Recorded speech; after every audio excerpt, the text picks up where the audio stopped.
October 1962. Damn, the world was holding its breath like it was about to pass out. For 13 days, humanity was on the brink of a nuclear apocalypse. This is the epic tale of the Cuban Missile Crisis, a time when one tiny slip-up could have sent us all to oblivion. It all kicked off with some serious tension between the superpowers, the United States, the Soviet Union.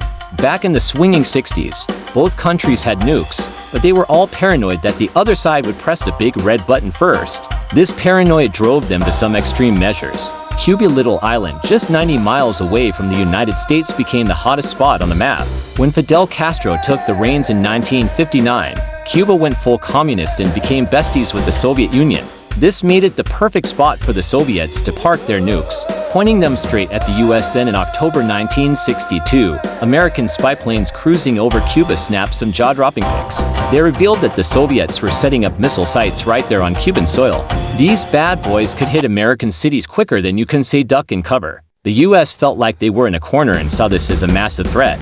President John F. Kennedy and his crew had to make some quick moves. But what were their options? They could either bomb the missiles, invade Cuba, or slap a naval blockade to stop more Soviet shipments. Each option was riskier than the bull in a china shop. If they went guns blazing, it could have meant World War III. After some heated discussions, Kennedy made his call. On October 22nd, he dropped the bombshell and naval blockade around Cuba to stop more Soviet missiles from showing up. He also warned the Soviets that any missile fired from Cuba would be met with a full-blown smackdown. It shall be the policy of this nation to regard any nuclear missile launched from Cuba against any nation in the Western Hemisphere as an attack by the Soviet Union on the United States, requiring a full retaliatory response. As Soviet ships carrying more missiles sailed towards the blockade, the world held its breath. Would the Soviets push through? Was this it?